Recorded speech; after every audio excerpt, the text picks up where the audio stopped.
L'éloge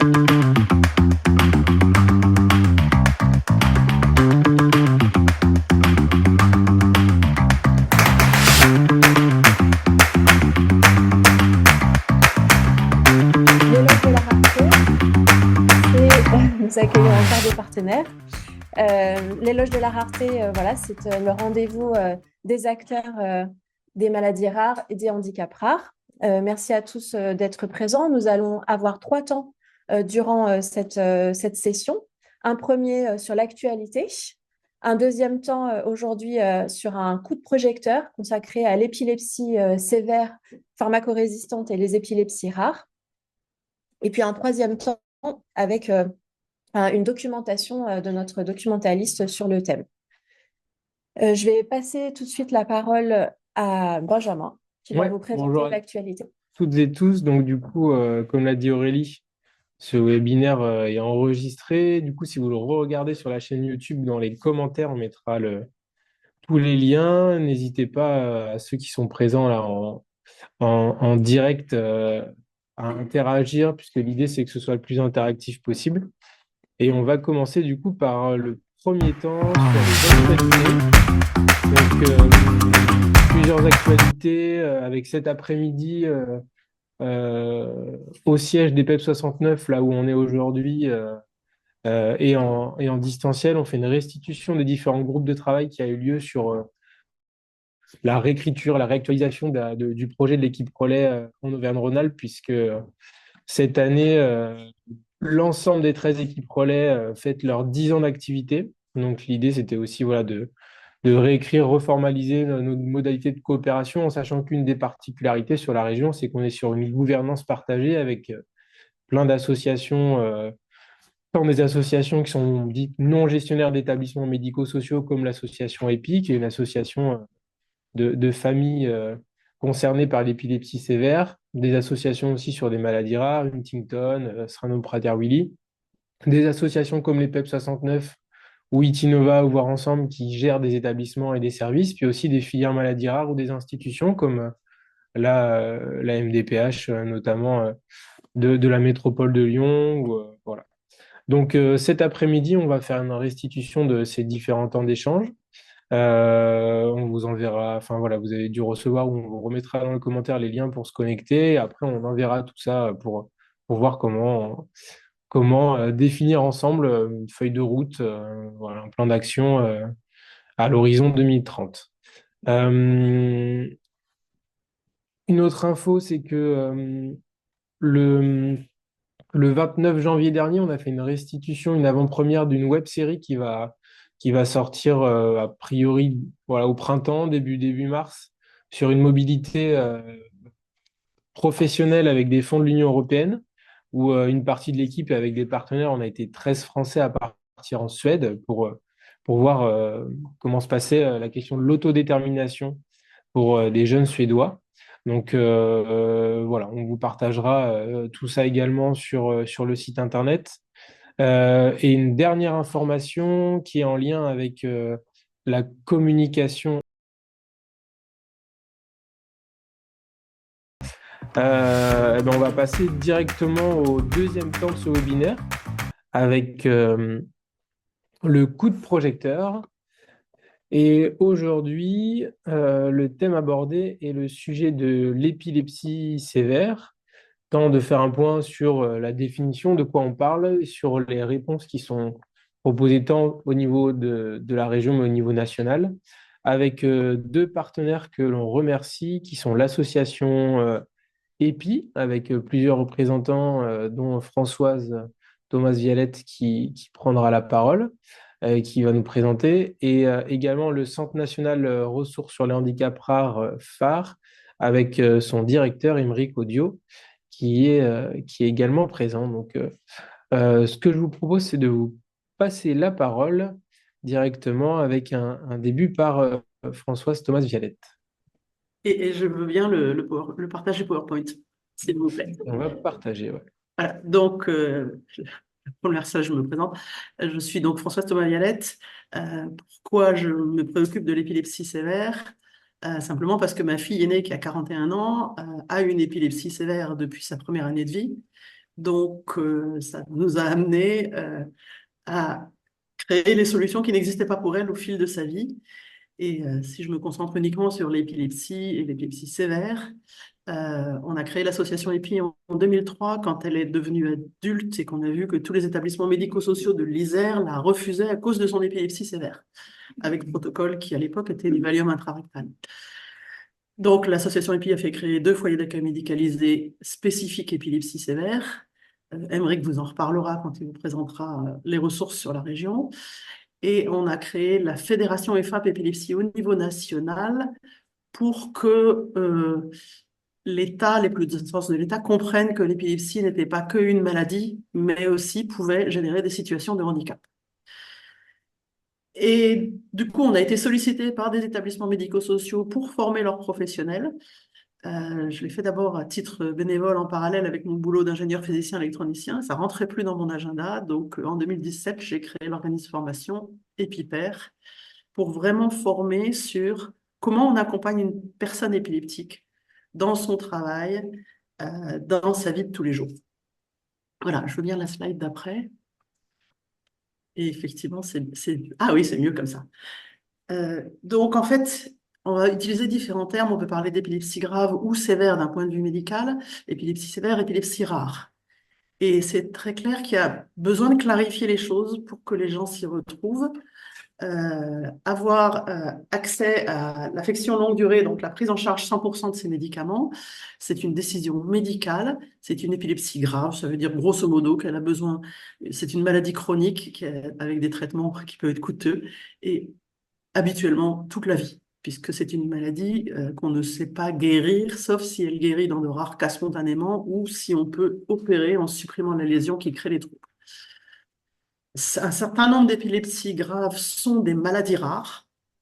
Donc, nous, militants, on a un pied dans la maladie rare et un pied dans le handicap rare. Et les ressources pour les maladies rares qui peuvent vous intéresser, c'est le site Orphanet, qui est une base de données européenne sur toutes les maladies rares, où il y a des fiches souvent très bien faites, maladie par maladie. Des fiches pour les médecins, des fiches grand public, des fiches pour les urgentistes. Voilà, toute une sorte de choses. Et on a répertorié sur le site de notre fédération EFAP les associations d'épilepsie rare que je qualifierais de recommandables, c'est-à-dire qu'elles ne sont pas organisées autour d'une personne pour collecter des fonds pour la personne en question. Voilà, je veux bien le slide d'après. Donc ça, c'est le côté médical. Mais pour ceux d'entre vous qui accompagnent, on a besoin souvent de vérifier que la personne est correctement suivie. Alors, dans le côté médical, dans notre région, on a beaucoup de chance, puisqu'on a le centre de référence constitutif épilepsie rare à l'hôpital neurocardio, en lien avec l'hôpital femmes-mère-enfants qui est de l'autre côté du parking, et on a des centres de compétences épilepsie rare à Saint-Étienne, Clermont-Ferrand et Grenoble. Donc, on a une région bien dotée sur le suivi médical, et on a du coup des gens plutôt bien suivis. Alors, le thème d'aujourd'hui, c'est plus le handicap. Donc, l'épilepsie, en 2011, on a défini ce que c'était qu'une épilepsie sévère en termes de situation de handicap. Parce qu'il y avait des actions sur l'épilepsie sévère dans le premier schéma handicap rare, mais l'épilepsie sévère n'avait pas été définie jusqu'alors en tant que situation de handicap, donc c'était quand même un peu gênant. Donc voilà, c'est une épilepsie pharmacorésistante, donc non stabilisée, dont les crises et les troubles associés réduisent significativement la possibilité pour la personne de mobiliser ses compétences. Ces crises peuvent induire un risque vital pour lequel la personne ne peut pas prévenir les secours. Et une épilepsie sévère associée à une ou plusieurs déficiences graves est considérée comme un handicap rare. C'est dans ce cadre-là que phare a été créé en 2014 et que les équipes relais créées en 2015 ont pris en charge les situations avec épilepsie sévère. Ça vous pose le contexte. Alors, une fois qu'on a donné cette définition, on se gratte la tête et on se dit, mais bon, ok, qu'est-ce que ça crée comme situation de handicap? Donc, et ça fait un moment que nous, association EPI, on se heurte à une incompréhension ou alors on se heurte à la réduction de la peur de la crise. Ben, en fait, c'est une situation de handicap beaucoup plus complexe que simplement gérer une crise qui peut générer un risque vital. Et c'est ce qu'on va essayer de vous montrer aujourd'hui. Alors, je pourrais en parler pendant des jours, pendant plusieurs jours. Là, on a un temps très court, donc je vais vous donner pas mal de liens que vous pourrez explorer ensuite, et puis on peut rester en contact. Je veux bien la slide d'après. Voilà, donc on a fait cette carte mentale, vous voyez qu'elle est très dense, pour essayer d'expliquer. Et puis là, aujourd'hui, on va faire juste un zoom sur un certain nombre de facettes du sujet euh, qui nous permet, et cette carte mentale, je pense, est un bon outil. Donc on l'a conçue avec EFAP. Ensuite, tiens, on ne voit pas le bas de l'image, on ne voit pas le logo phare, parce qu'ensuite, on l'a validé avec phare. Enfin, ouais, alors moi, je ne le vois pas sur mon écran.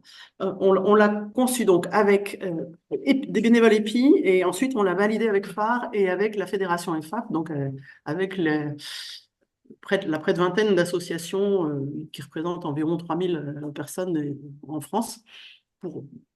Et donc, ce n'est pas absurde. Et ce que nous a dit un bénévole qui est lui-même épileptique, mais qui n'est pas du tout dans le handicap rare ni l'épilepsie sévère, c'est qu'il trouvait ça aussi très intéressant pour lui, parce que ça lui permettait de mettre en mots ces différents sujets. Alors, bien sûr, avec une gradation, une intensité beaucoup moins forte que dans les situations de handicap rare que nous, on vit ou que vous, professionnels, accompagnez.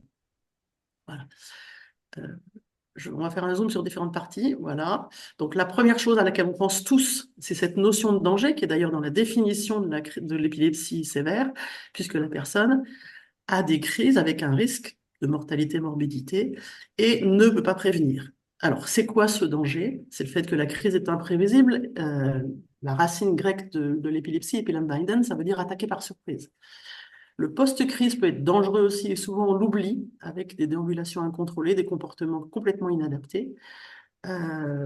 Les chutes, les mouvements incontrôlés. Alors, petit détail, quand on a une épilepsie généralisée et qu'on a une crise, tout le cortex est intéressé par la crise, comme disent les neurologues. Ça veut dire qu'on n'a même pas de réflexe. Donc, on n'a aucun réflexe de protection. Donc, on peut se faire très mal. Les crises qui ne s'arrêtent pas, c'est l'état de mal avec un protocole. Voilà, c'est sur ce critère-là que ma fille a été refusée. Et puis la SUDEP, la mort soudaine, inexpliquée. Voilà. Après, je vous donne des liens vers une plaquette qui a été faite, dont vous voyez la couverture, qui s'appelle Épilepsie, comment prévenir les risques, qui est extrêmement bien faite sur qu'est-ce qu'il faut faire en cas de crise, et puis quelques pistes très générales pour réduire les risques. Alors évidemment, pour savoir ce qu'il faut faire pour réduire les risques, il faut d'abord avoir décrit les crises de la personne. Parce que les crises dépendent beaucoup de l'épilepsie, de la personne en question. Une personne vous a dit « je suis épileptique », elle vous a dit aussi peu de choses que si elle vous dit « j'ai un handicap physique ». Est-ce qu'il est tétraplégique ou est-ce qu'il lui manque la main droite? Ce n'est pas du tout la même chose. Ben, c'est pareil pour les épilepsies, donc on a besoin de savoir décrire les crises. Je vous ai mis un lien vers un flyer fait par l'association EPI Suisse, qui est assez bien fait pour... Et puis après, il y a des tas d'autres ressources qu'on peut trouver en lien sur le site EFAP. Et dans le site EFAP, on a fait une rubrique alors, qui collige, je dirais, l'expérience des familles, des établissements sur comment vivre avec une épilepsie sévère, tous les dispositifs utiles, etc. Je ne passe pas plus de temps dans le peu de temps qu'on a aujourd'hui. Le deuxième part qui est très importante à comprendre, c'est que la crise d'épilepsie crée une rupture du contact au réel, surtout quand c'est une épilepsie généralisée. Et donc, la personne n'a pas de souvenir de sa crise. Et ça crée vraiment une discontinuité dans les acquisitions. C'est aussi pour ça que l'épilepsie, les crises répétées ont un impact énorme sur le développement du cerveau de l'enfant. C'est très perturbant dans la vie courante parce qu'on ne sait jamais quand ça va arriver. C'est très gênant dans la construction de soi. Et pour les gens qui ont des crises focales secondairement généralisées, qui donc restent conscients au moins au début de leur crise, ça peut créer une énorme anxiété à l'idée aussi que le corps est en train de vous échapper. Donc ça fait vraiment partie du handicap épileptique. Je veux bien la slide d'après. Et moi, j'ai mis très longtemps à comprendre que ma fille perdait conscience. On me demandait si elle perdait connaissance et j'imaginais traditionnellement la syncope où on ferme les yeux, voilà, sachant que dans une crise d'épilepsie, on a les yeux ouverts. deux éléments là que j'ai réunis, même s'ils sont à l'opposé sur notre carte mentale, sur le cercle, la carte mentale, c'est la fatigabilité et les problèmes de sommeil. Souvent, on n'en parle pas, c'est pour ça que je vous en dis un mot là. Le sommeil peut être très très perturbé par les crises, mais pas que. Ça peut être aussi par de l'apnée du sommeil, par des angoisses, par de la crainte à s'endormir si on a des crises à l'endormissement. Et la fatigue est un des facteurs majeurs favorisant l'apparition des crises d'épilepsie. Donc, c'est pas bon de pas bien dormir, mais on n'y peut pas grand-chose. On peut être aussi très fatigué juste après la crise avec un besoin immédiat de dormir qu'il va falloir gérer. Et ça fait partie des aménagements. J'avais prévu de prendre le bus pour aller à l'ESAT, je viens d'avoir une crise et je dors, ben, je vais rater le bus pour aller à l'ESAT. Comment je fais? Voilà. Et la fatigue chronique, parce que l'épilepsie sévère et les médicaments sont fatigants. J'ai participé il y a 2 ans à toute une journée sur sommeil et troubles du neurodéveloppement. Je vous ai mis en lien. Et j'ai fait une co-conférence avec une neuropédiatre du CHU de Lyon qui est spécialisée dans les troubles du sommeil. Et on mesurait l'impact des troubles du sommeil à la fois sur la personne elle-même et sur son aidant. Parce que certains ici peuvent en témoigner, quand on ne peut jamais passer une nuit entière, quand on est toujours en vigilance parce que notre enfant risque d'avoir une crise sévère, y compris la nuit, ben on va pas très bien, quoi. Je veux bien celui d'après. Voilà, ce zoom sur la partie santé, avec toute la difficulté de trouver le bon traitement. Et en fait, on dit qu'une épilepsie sévère est pharmacorésistante. Ça veut dire que même le meilleur traitement tout à fait adapté à la personne, pris sans oubli, on appelle ça un traitement bien conduit, ben on a quand même des crises. 70% des personnes épileptiques n'ont pas de crise tant qu'elles prennent bien leur traitement. Ceux-là, ils sont dits pharmacorépondants, ce n'est pas ceux qui ont une épilepsie sévère. Et puis dans les 30% restants, une part a effectivement des crises qui peuvent être dangereuses pour sa vie, une autre part des crises qui ne seraient pas dangereuses, donc la personne saurait gérer. Et je rajoute quelque chose qu'on découvre, nous, parents, au fil de la vie, et que les professionnels peuvent mesurer aussi, c'est la difficulté des soins. C'est des soins complexes en lien avec le handicap. Et là, ben, on est un peu comme tous les gens qui ont des troubles du neurodéveloppement, en lien avec la maladie rare à l'origine de l'épilepsie, où il y a rarement que la crise d'épilepsie, il y a plein d'autres choses. Je prends l'exemple de la sclérose tubereuse de Bourneville qui peut atteindre 12 organes différents. L'impact répété des crises, à force de tomber, ça devient compliqué. On se casse et on n'est pas toujours réparable. On peut avoir un renoncement à des soins. Je prends un cas très pratique. Ma fille s'est cassée la clavicule sur une crise d'épilepsie. La clavicule s'est déplacée à la crise d'épilepsie suivante et il était impossible de l'opérer en mettant le matériel qu'il faut pour que les 2 morceaux se ressoudent, parce qu'à la crise d'après, elle aurait tout cassé avec le matériel, il aurait fallu la réopérer en urgence. Elle a donc maintenant définitivement une clavicule cassée. C'est un exemple, il y en a plein d'autres. On le voit sur les soins dentaires, par exemple, quelqu'un qui tombe, on ne va pas lui faire des implants parce que le fois d'après, ça lui fracturerait l'os de la mâchoire s'il retombait sur ses dents. Les soins deviennent beaucoup plus complexes à cause de l'épilepsie. Il y a des incompatibilités entre médicaments. Enfin voilà, tout est compliqué. Il faut en prendre en compte. C'est une charge lourde pour l'aidant d'assurer ce suivi de soins complexes, y compris quand l'aidé est en établissement médico-social, parce que les établissements médico-sociaux ne sont pas suffisamment dotés en personnel de santé pour que ces personnels puissent se former à toutes ces maladies rares différentes et assurer le suivi des soins. Donc, tant que les aidants peuvent le faire, les établissements surtout leur laissent faire. Et cerise sur le gâteau, quand il faut se déplacer au centre de référence maladies rares, la sécurité sociale prend en charge le déplacement, mais ne finance pas le professionnel, le temps de professionnel pour accompagner ce déplacement. Donc, si vous êtes au fin fond de la Savoie et qu'il faut aller sur Lyon, ça fait une demi-journée à une journée de professionnel. Il faut bien que l'établissement puisse le rémunérer d'une façon ou d'une autre. Je veux bien celle d'après. Là, j'ai regroupé ces trois sujets sur l'impact, dans tous les sens du terme, de l'épilepsie et sur le fait aussi que très souvent, du coup, on voit uniquement dans la personne épileptique une personne à protéger. et on oublie qu'il faut mobiliser ses compétences. Euh, il faut savoir que la moitié des épileptiques, toutes épilepsies confondues, fait une dépression caractérisée au sens médical du terme dans sa vie. C'est énorme, c'est beaucoup plus que la population standard, et c'est encore plus important chez les gens qui ont une épilepsie pharmacorésistante. Donc c'est à prendre en compte. On peut avoir vraiment de l'anxiété, on en a déjà parlé, de la dépression, on peut vivre très très difficilement le regard de l'autre.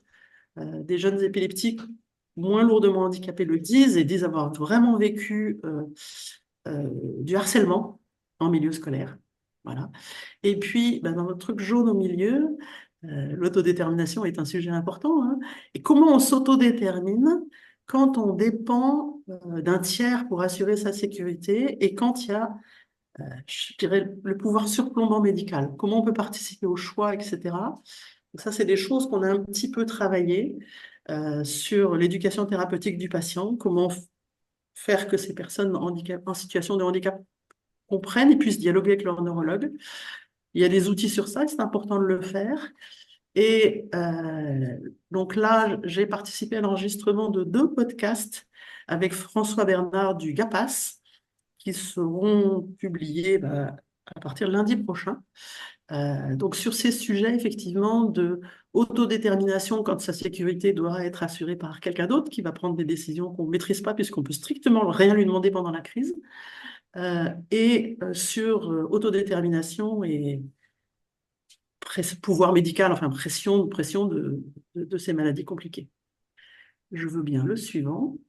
Voilà, donc là, on revient à cette roue que je vous ai très rapidement balayée, mais je crois que ça rentre dans le temps imparti. Voilà. Et c'est intéressant à chaque fois que, alors pour nous parents, de se dire, ben voilà, il faut aussi que je prenne en compte tout le reste. Et pour vous professionnels, quand vous rencontrez une situation de handicap, pensez à explorer l'ensemble des sujets. C'est une sorte de guide à la réflexion. Voilà, voilà. Voilà ce que je peux en dire, et puis je passe la parole pour la suite. Merci beaucoup, Françoise. Donc effectivement, comme vous avez pu le voir, c'est un sujet complexe et en tout cas pour simplifier aussi le message, sachez que l'association EPI, au même titre que phare et que l'équipe Relais, fait partie d'un dispositif intégré autour des handicaps rares et que ce qui est important, c'est de ne pas rester seul face à ces difficultés, que vous soyez une famille ou un professionnel ou une institution. Et que, on va dire, sur la région, pour faciliter, l'apport d'entrée, c'est l'équipe Relais. Donc, l'équipe Relais, vous pouvez nous appeler, nous envoyer un message, nous envoyer un SMS également aussi. Et que après, tout ce qui va être présenté aussi en termes de réponse sur le territoire, c'est nous, dans nos missions, comment on se coordonne avec ces acteurs-là. Donc voilà, ce qui est important, c'est que vous ne restiez pas seul et que vous puissiez voilà, nous interpeller. Ça fait partie de nos missions. Donc voilà. Sur le sujet, du coup, on va enchaîner et je vais passer la parole à Émeric Audio, qui est directeur du Centre national de ressources sur les handicaps rares, sur les épilepsies sévères, phare. Je te passe la parole, Émeric. À toi. Merci Benjamin. Bonjour à tous. Donc, je suis Émeric Audio, je suis directeur de phare, du Centre national de ressources pour les handicaps rares à composante épilepsie sévère, donc qui est une des ressources du dispositif intégré handicap rare, au même titre que les associations de familles comme EPI et FAP et comme les équipes relais handicap rare. Juste pour en 2 mots vous expliquer ce qu'est phare et quelle est son histoire et quelles sont nos missions. phare a débuté ses activités en 2014. C'est un établissement médico-social, c'est-à-dire qu'on intervient sur les conséquences fonctionnelles en termes de compétences, en termes de qualité de vie des épilepsies pour les personnes avec une épilepsie sévère et l'intrication, qui connaissent l'intrication des déficiences de troubles graves côté de l'épilepsie. Nous sommes un centre national, donc nous intervenons sur l'ensemble du territoire national, métropolitain, mais aussi dom-tom. On est une équipe mobile. On intervient donc in situ dans les établissements et services médico-sociaux, sur tous les lieux de vie et à domicile, avec pour mission de procéder à des évaluations, des observations des personnes en situation de handicap rare avec une épilepsie sévère. Donc on intervient, on a vu la carte mentale extrêmement intéressante et riche qui présentait Françoise Thomas-Viollet tout à l'heure au sujet de la complexité hein, du tableau des cliniques des épilepsies, des conséquences des épilepsies. Nous, on intervient sur cette complexité, en fait, hein, sur l'ensemble des éléments de la carte mentale qu'a présenté Françoise. On intervient, je l'ai pas dit, mais c'est important de le dire aussi bien auprès du public enfant qu'adulte. Et on intervient sans notification MDPH à la demande à la fois des aidants principalement, mais aussi des professionnels du médico-social qui peuvent être en difficulté quant à l'accompagnement au quotidien des personnes en situation de handicap rare avec épilepsie sévère. Euh, on est situé géographiquement, on a des bureaux donc sur le site de l'Institut Latep, donc dans la Drôme, donc sur le territoire rhône-alpin, et puis également en Meurthe-et-Moselle, hein, à côté de Nancy, puisque le pôle enfant de enfants adolescents de Phare est en Meurthe-et-Moselle. Donc vous avez là, je vous présente sur ce slide les établissements et services spécialisés, je vois qu'il manque une partie de la phrase, en épilepsie. Donc il s'agit principalement, exclusivement d'ailleurs, des établissements de type médico-sociaux. Il ne s'agit pas de vous présenter les ressources sanitaires. Euh, donc c'est une région qui est mieux dotée que d'autres, on va dire. Évidemment, insuffisamment, on est tous d'accord. Il y a des projets en cours qui ne figurent pas sur cette carte. Je pense notamment à un projet de masse soutenu par l'association EPI.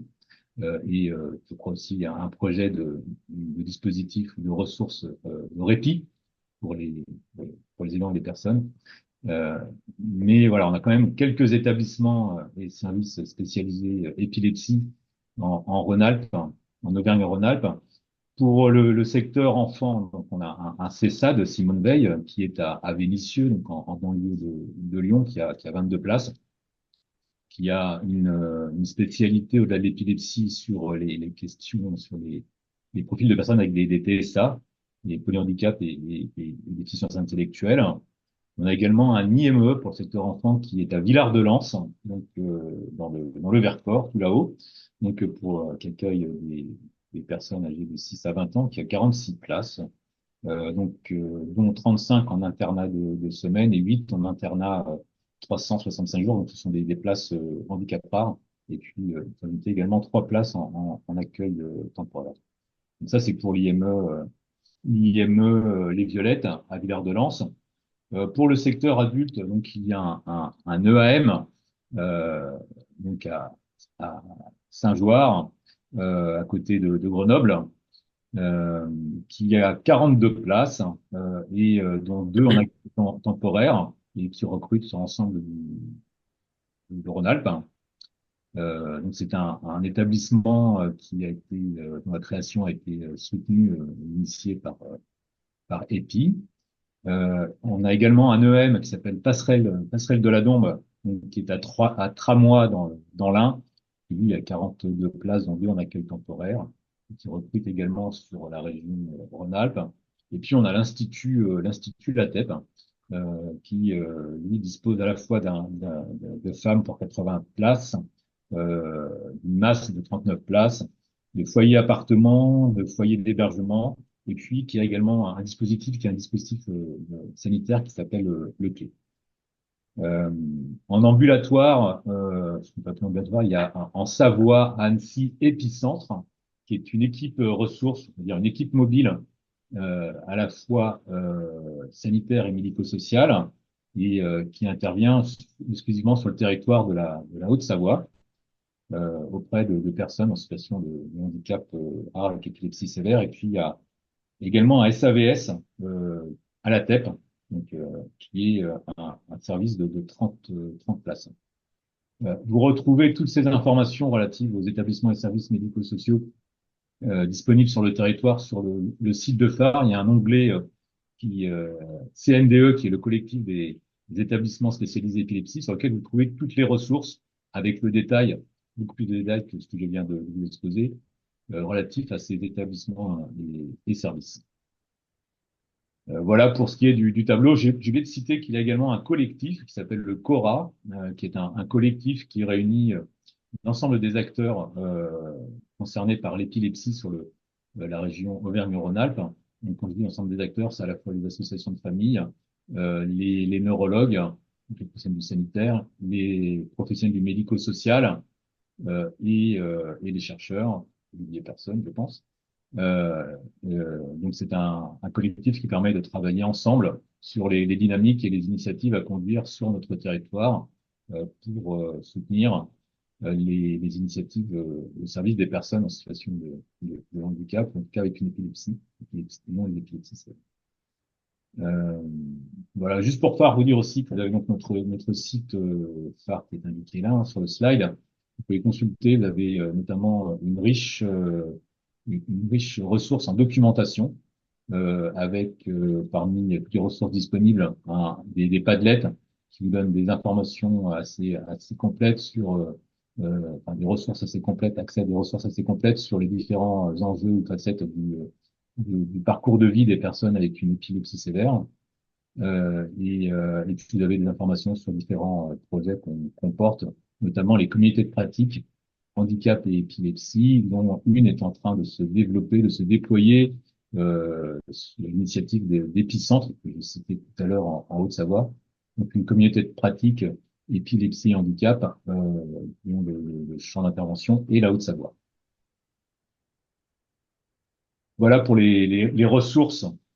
J'espère avoir oublié personne pour ne fâcher personne, mais je pense avoir été assez complet, bien que rapide, sur les acteurs de l'épilepsie dans le champ du handicap en Auvergne-Rhône-Alpes. Et je ne sais plus, j'ai plus du tout le parcours, le cours du Ouais, merci. présentation, je ne sais Merci. plus à qui passer la parole. Et du coup, non, non, mais on a sur la navigation, merci. En tout cas, du coup, au niveau des ressources, après, l'idée, c'était aussi de vous partager différents documents, Mhm. notamment des guides qui ont été pensés par la CNSA. François, je vais vous repasser la parole sur ces éléments-là. Oui. Euh, donc ça a été une de nos difficultés quand on a démarré à travailler sur l'association EPI et la fédération EFAP, c'est de se dire, en fait, le handicap épileptique n'est pas décrit et on avait très souvent des familles qui revenaient très en colère des évaluations faites par la MDPH sur les besoins de compensation du handicap de ces personnes, mais tout simplement parce que les MDPH n'avaient pas la boîte à outils pour évaluer correctement. Et donc en particulier pour les PCH aide humaine, où on nous disait la mère est surprotectrice, au lieu de comprendre la situation qui nécessite une hypervigilance permanente. Et c'est très difficile de le comprendre tant qu'on ne l'a pas vécu soi-même. Et souvent, les parents étant dans l'émotionnel ont beaucoup de mal à le décrire. Donc, on est allé voir la CNSA, qui est l'organisme au niveau national qui définit les règles pour que les handicaps soient compensés et accompagnés en équité, aussi bien entre handicaps qu'entre territoires. Voilà, ça c'est leur mission. Et on a fait un travail auquel d'ailleurs, donc c'était à l'initiative des FAP, on était deux associations membres des FAP particulièrement concernées, EPI et EPI Bretagne. Alors, pourquoi ces deux associations-là? Nous, parce qu'on se préoccupe d'adultes en situation de handicap rare, épilepsie sévère essentiellement, et EPI Bretagne, parce qu'ils se préoccupent d'adultes avec une épilepsie sévère, mais pas en situation de handicap rare, qui veulent pouvoir vivre en habitat inclusif, mais du coup, pour lesquels il faut une PCH aide humaine digne de ce nom. Et on s'est fait accompagner pour ça de phare et de la Ligue française contre l'épilepsie. Et ça revient aussi à ce que disait Emmerich juste avant. Alors, c'est très, très fort dans notre région, mais pas que. On travaille toujours main dans la main entre les associations, les professionnels de santé concernés par l'épilepsie, les neurologues et les professionnels du handicap, donc phare et les établissements. Et donc, on a obtenu ce document, dossier technique, que je vous conseille vivement. Alors, il est téléchargeable. Vous pouvez aussi en demander des exemplaires à la CNSA. Ça fait quand même 80 pages, donc à lire sur écran, c'est un peu long. C'est écrit en langage évaluateur MDPH. Donc, quand on donne ça, Tu peux le noter? Attends, je me note là. Je note. voilà, le guide, le dossier technique et le guide usager sont pointés dans l'article que j'ai mis là en tête. Voilà. Et donc, c'est vraiment écrit en langage évaluateur. Donc, pour les familles, c'était compliqué à comprendre. Donc, EPI Bretagne, avec EFAP, a fait un guide pour les usagers pour dire ce qu'il faut, enfin, pensez donc à mettre ça dans telle case, etc. Et aider votre médecin à mettre les bonnes informations dans le certificat médical pour que les évaluateurs MDPH aient les bonnes informations et comprennent la situation. Donc ça, c'est deux outils majeurs. Alors, le guide usager, il est plutôt très bien ciblé pour les personnes qui ont une certaine autonomie. Il est moins bien ciblé pour les personnes avec des déficiences graves associées à une épilepsie très sévère. Il faudrait qu'on le refasse, qu'on en fasse un autre. Mais ça, c'est nos énergies de bénévoles qui font qu'on n'a pas toujours le temps. Et j'ai eu la chance aussi de faire 2 webinaires à destination des équipes d'évaluation MDPH qui expliquent ça de vive voix pour les évaluateurs MDPH. Ces webinaires sont en ligne, vous pouvez les visionner et les recommander. Donc pareil, là, on l'a fait avec un neurologue, avec le docteur Laurent Vercueil de Grenoble.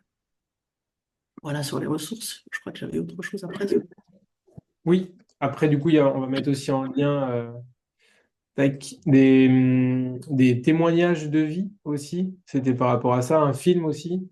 Oui. J'arrête le partage pour qu'on puisse se voir, c'est pour ça, François. C'est mieux. Donc, effectivement, je peux vous donner, j'ai mis des liens, vous les aurez et puis vous le mettre dans le chat. On a toujours essayé de comprendre. Les premiers témoignages de vie qu'on a écrits, c'était justement une commande de la CNSA dans le cadre du premier schéma handicap rare, quand on devait définir l'épilepsie sévère et les moyens nécessaires, donc avant la création de phare, puisque c'était va-t-il falloir créer un centre de ressources ou pas? Grosso modo, c'était ça. Et on m'avait demandé de recueillir des témoignages de vie. La commande était précise, c'était une page recto-verso, maximum par parcours de vie, en mettant en exergue tous les moments de rupture en lien avec l'épilepsie sévère. Donc, ils sont en ligne. Alors, ça date un peu, hein, puisque ça date de 2011, mais c'est quand même très pertinent, très percutant, et ça l'est toujours. Ensuite, pour les 20 ans de l'association EPI, il y a 2 ans, en 2023, on a fait des témoignages très brefs, mais certains sont vraiment percutants. Allez les lire. Je crois qu'il y en a une vingtaine. Notre objectif, c'était d'avoir 20 témoignages pour 20 ans. Aussi bien par des parents que par des sœurs. Et les témoignages des sœurs aussi sont précieux, parce que l'épilepsie sévère impacte l'ensemble de la cellule familiale. Et dernière chose, il y a un documentaire sur 4 parcours de vie avec épilepsie sévère, dont je vous donne le lien, il dure 1h15. Donc prenez 1h15 de votre temps sur ces parcours de vie. On l'a projeté l'année dernière dans le cadre du Purple Day le 26 mars au ministère de la Santé, et ça a eu un impact tout à fait intéressant. Alors, je vous préviens tout de suite, on n'y voit pas de crise d'épilepsie, c'est pas le but. Le but, c'est pas de faire du sensationnel, mais d'entendre la voix de ces personnes, de leurs parents et des professionnels qui les accompagnent pour mesurer l'impact de l'épilepsie sévère sur la vie de ces personnes. Voilà. Merci, Françoise. Du coup, pour aller plus loin aussi, on vous partage aussi des formations qui sont proposées à la fois par l'Académie phare, donc, qui est une des entités de phare et qui développe du coup, tout un panel de formations. Je prends juste la main parce que je vois le temps qui tourne, hein. Voilà. Oui. Et du coup, avec phare, on va mettre en place une formation de niveau 1 sur 2 jours, le 21 et 22 mai prochain à Lyon. Et l'idée, c'est justement de pouvoir proposer aussi ces sessions de formation sur le territoire Auvergne-Rhône-Alpes. On partageait du coup avec Laurence Savesque, là, qui est coordinatrice de parcours sur la plateforme Handicap Rare Auvergne Sud. Certes, sur la partie Rhône-Alpes, il y a une offre, même si elle n'est pas forcément suffisante par rapport aux besoins. Et sur la partie auvergnate, il y a aussi beaucoup de demandes. Donc, voilà, on est bien sur l'ensemble de la région et même sur le territoire national, hein, si vous êtes sur d'autres territoires et que vous regardez cette vidéo. Donc voilà, et du coup, phare a développé une formation de premier niveau. Et donc, on va voilà, proposer proposer ces 2 jours sur Lyon 21-22 mai. Les inscriptions seront ouvertes à partir de lundi prochain, qui est la journée internationale de l'épilepsie. Donc, voilà. Euh, Ce que je vous propose, c'est de prendre deux, trois, enfin voilà, s'il y a des questions, prendre un petit temps avant de passer à la fin de ces loges de la rareté avec le centre de doc avec Aude et puis sur l'agenda. Donc, si vous avez des questions, des remarques, n'hésitez pas à prendre la parole. Euh, oui, Anne, allez-y. Pour aller plus dans le détail, c'est quoi cette formation de premier niveau qui sera mise en place au mois de mai, exactement? Qu'est-ce qu'elle va balayer, je vais te dire? Eh bien, on va du coup partager le, hop, la slide qui est ici. Donc, effectivement, donc c'est sur, hop, vous voyez en plein écran. Voilà, c'est sur 2 jours. Donc, avec un premier jour autour de s'actualiser et s'aligner en équipe sur acquérir le socle de référence commun, euh, se connaître au sein du groupe et identifier les enjeux actuels entourant l'épilepsie, identifier les situations typiques et critiques appelant particulièrement à la mobilisation des savoirs, acquérir donc des compétences socles sur l'épilepsie. Euh, donc avec 2 séquences, c'est un deuxième jour qui est se projeter ensemble dans la pratique avec voilà, développer ses compétences et une analyse réflexive, anticiper, accompagner les changements dans l'accompagnement, mieux connaître les troubles associés, savoir communiquer avec la personne et la famille, et une séquence 2 sur capitaliser les ressources en fonction de sa pratique et de sa fonction. Donc voilà, ça c'est quelque chose qui est mis en place par phare, notamment, on s'appuie avec la richesse des échanges qu'on peut avoir sur le réseau national, hein. Les Pays de la Loire, par exemple, ils ont développé toute une offre en fonction des établissements. Voilà, c'est ça l'idée. D'accord. Et vous allez le diffuser aux établissements, donc. C'est ça? Oui, oui, ouais. Établissement, famille, voilà, toutes les personnes qui souhaitent se former à ce premier niveau. Euh, euh, Ce premier niveau, ouais. Ouais. Ok. Merci.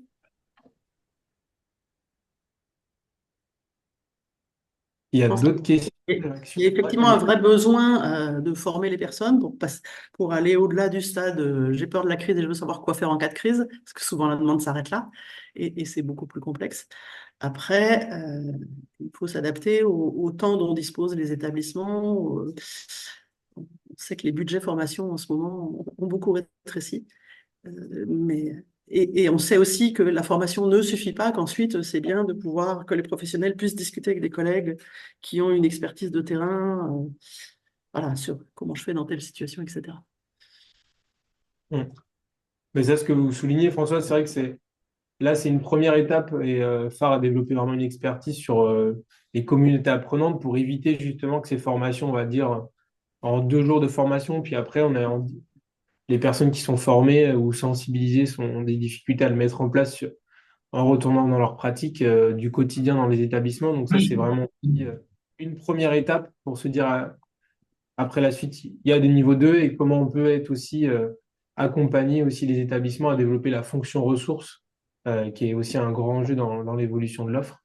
Mais voilà. Après, une autre précision, effectivement, mais Françoise, vous avez aussi un organisme de formation EpiPair, mais vous êtes aussi sollicitable, mobilisable sur demande. On mettra les informations aussi Alors, on dans. n'est pas en concurrence avec phare, d'autant plus qu'on travaille ensemble sur certains sujets comme la relation avec les familles. Je dirais que on est assez complémentaires.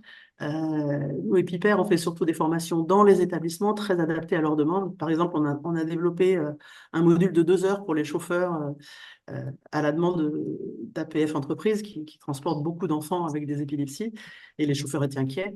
Voilà, on peut intervenir sur des choses très ponctuelles et on a aussi des formations plus ciblées vers les entreprises et vers les cap emploi. Ça, c'est un peu la palette. Et dans les établissements, je dirais qu'on s'adapte. C'est pour ça qu'on n'emploie pas tellement le terme de niveau, autant dont disposent les établissements. Par exemple, il y a 15 jours, j'ai formé tous les professionnels d'un ESAT, donc en 3 groupes, mais j'avais une demi-heure par groupe, une demi-journée par groupe, donc c'était assez court.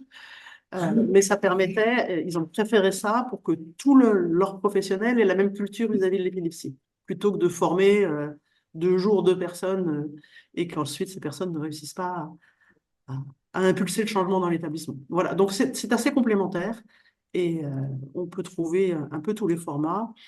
À EpiPair, on va jusqu'à des formats de 3 jours. Voilà, grosso modo. Vous intervenez uniquement dans la région, Françoise, ou sur... Non, nous, on intervient dans toute la France, Ok. ce qui nous permet de découvrir des tas de régions et de découvrir aussi les réalités de terrain qui changent beaucoup d'une région à l'autre en fonction des ressources. Il y a des régions où il n'y a quasiment pas de ressources d'appui autour de l'épilepsie, où c'est compliqué d'emmener la personne en consultation spécifique épilepsie parce que le centre de référence ou même le centre de compétences est très loin. Voilà. Ouais. Ok. Merci Merci. Françoise. Juste une précision par rapport à une question. Effectivement, il y a des professionnels des 2 EM de la région qui interviennent effectivement dans leur rôle d'expert dans ces groupes. Je ne sais pas si c'était ça la question, Bernard. En tout cas, ouais, il y a des professionnels qui interviennent au niveau 1, phare et aussi. Enfin, je sais, peut-être Émeric, tu me compléteras si je me trompe, mais en tout cas, voilà, l'idée, c'est d'être dans cette animation de réseau avec des intervenants locaux, on va dire. Euh, Oui, on a des, alors par rapport aux formations de niveau 1 de phare, on a des formateurs qui sont des formateurs maison, qui sont des professionnels de phare, mais on a également un pool de 15 formateurs externes qui sont des formateurs qui ont été recrutés et formés au sein des établissements spécialisés épilepsie du CNDE que j'ai cité tout à l'heure. Donc, ce sont des professionnels de terrain, de différents profils, différents métiers d'origine, qui sont mobilisés avec l'Académie phare pour proposer ces formations de niveau 1 dans les établissements et services médico-sociaux partout sur le territoire. Merci.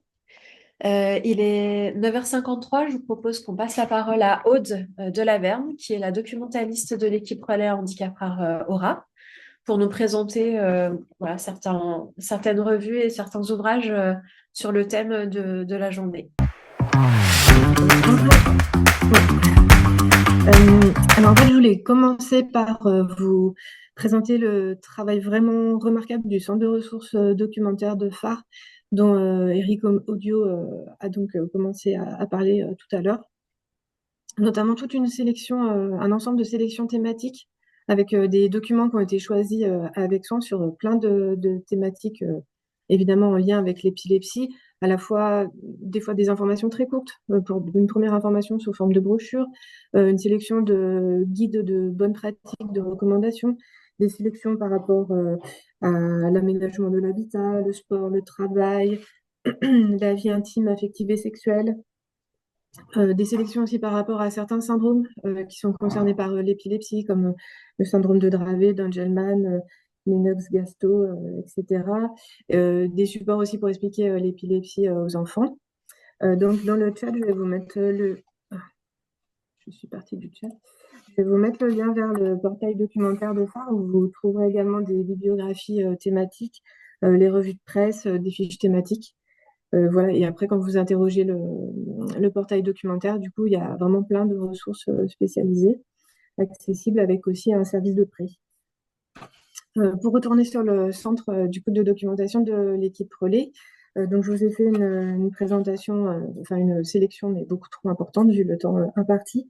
Donc il y a des livres qui sont à destination des professionnels, comme par exemple Sans idée pour accompagner un enfant avec épilepsie, qui en fait donne, alors des professionnels et des parents pour celui-ci, et donne des conseils concrets aux parents, aux enseignants et à tout proche concerné pour voilà, présenter l'épilepsie, ses impacts, présente aussi les difficultés d'apprentissage qui peuvent être liées à l'épilepsie et les aménagements possibles dans la classe.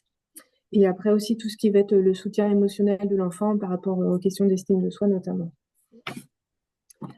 Par rapport aux livres vraiment spécialisés pour les professionnels, il y a par exemple ce livre qui présente les syndromes épileptiques de l'enfant et de l'adolescent, avec voilà, les caractéristiques cliniques des syndromes, les questions de diagnostic différentiel, les traitements adaptés, l'impact sur le développement cognitif, la qualité de vie, et voilà, un petit point sur l'avancée au niveau de la recherche. Voilà, il y a des livres aussi comme celui-ci, Neuropsychologie des épilepsies de l'adulte, approche clinique et pratique. Voilà, donc là, c'est vraiment un livre qui va présenter le rôle des neuropsychologues dans la prise en charge des patients épileptiques, dans le diagnostic et la remédiation des fonctions cognitives. Épilepsie et psychiatrie. Donc ça, c'est un ouvrage collectif qui explore les liens en fait, qui peuvent exister entre l'épilepsie et les troubles psychiatriques, qui peuvent précéder, accompagner ou compliquer les différentes formes d'épilepsie à tous les âges de la vie. Bon, je fais un peu catalogue, hein. Là c'est un peu rapide.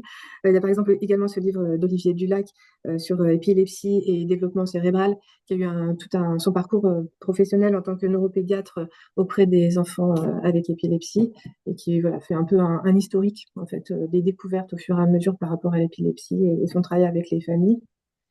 Lors de les précédents loges de la rareté qui étaient sur l'activité physique, j'avais déjà présenté ce livre sur épilepsie et activité physique.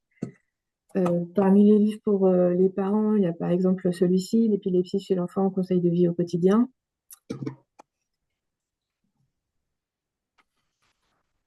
J'en enlève plein. Par rapport au livre pour expliquer l'épilepsie aux enfants dans les classes, mais aussi au sein des familles, il y a ce livre d'Adèle Bounif, qui est également un papa concerné avec une fille atteinte du syndrome de Dravet, qui explique du coup l'épilepsie, le syndrome, tout ce qui est handicap invisible sous forme un peu de bande dessinée. Donc c'est vraiment un support qui est voilà, ludique pour sensibiliser. Il y a ce livre également pour les petits, Un orage dans la tête, qui donc raconte l'histoire de Mathilde qui est atteinte d'épilepsie et qui voilà, décrit ses expériences. Elle, en fait, donc elle compare ses crises à des orages électriques dans sa tête. Et elle dit que voilà, parfois elle se sent comme dans la lune, elle reste immobile, mais elle présente aussi donc ce qui se passe pour son camarade Adrien, qui lui par contre a des crises avec convulsions, il tombe, voilà. Donc là c'est pareil, c'est vraiment un livre pour la sensibilisation. Après au niveau des témoignages de parents, donc voilà, je vous présente ces deux-là, donc sous forme de poème d'Adèle Bounif, donc qui a fait le livre présenté précédemment. Un arc-en-ciel après la pluie, et un autre livre d'une maman concernée, Lève-toi maman. Je suis épileptique man, donc ça c'est le livre d'Alexandre Lafont. Il faut que j'arrête, c'est ça? Ah non, vous ne voyez pas. C'est mieux. C'est parfait. J'essaie de faire super vite, hein, vraiment, je fais beaucoup d'efforts.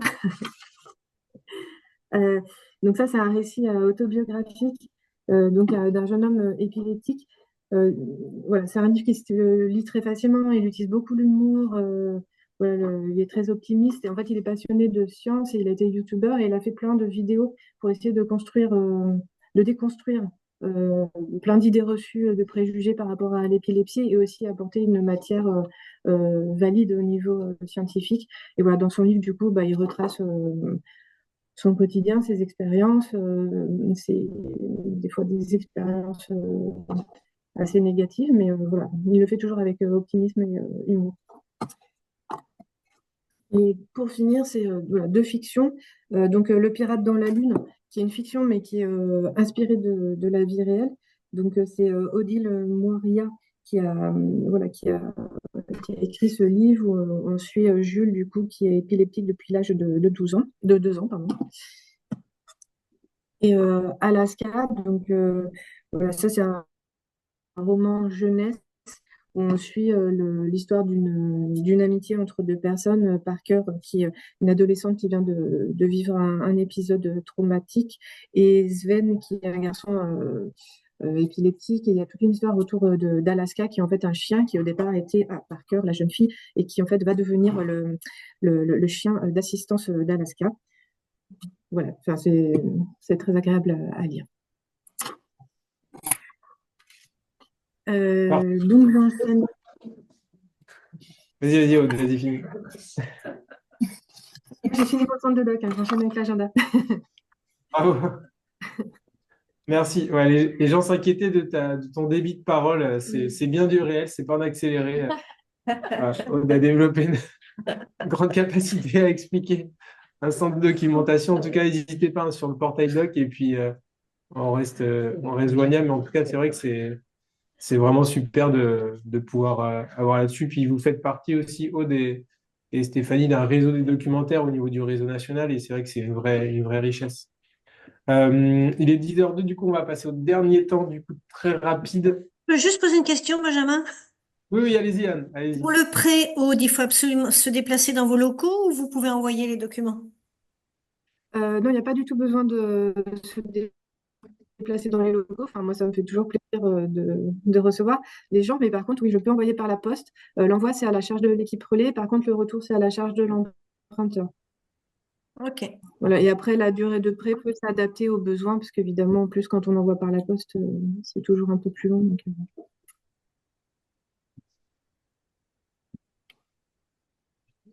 Merci. j'enchaîne sur. Du coup, sur l'agenda, juste, du coup, rapidement, en tout cas, lundi, c'est la journée, comme on l'a dit, internationale de l'épilepsie. Donc, à cette occasion, à Grenoble, il y a une journée Epiday avec, au CHU de Grenoble, avec différentes présentations. Je pense qu'il y aura des gens de l'association EPI, des professionnels aussi de l'établissement de Saint-Étienne de Sageoire. Donc, n'hésitez pas à y aller. Il y a un webinaire aussi sur lequel on vous met en lien les informations. Une autre information, du coup, au-delà du sujet, c'est le 17 février prochain. On fait une deuxième rencontre autour de la communication alternative et améliorée à Clermont-Ferrand. C'est complet, mais en tout cas, on continue, voilà, cette dynamique avec les moyens qu'on a. Et en avril, il y aura une troisième rencontre en Savoie, voilà, sur le même format, puisqu'on est sur une animation d'un collectif d'acteurs et d'actrices autour de la démarche de CA. Voilà, on finit du coup sur les chapeaux de roue. On vous remercie de votre participation, notamment voilà, l'association EPI et phare avec Émeric Audio et Françoise Thomas-Vialette. Merci à toutes et tous pour votre participation. Et puis on vous dit à très bientôt. À bientôt.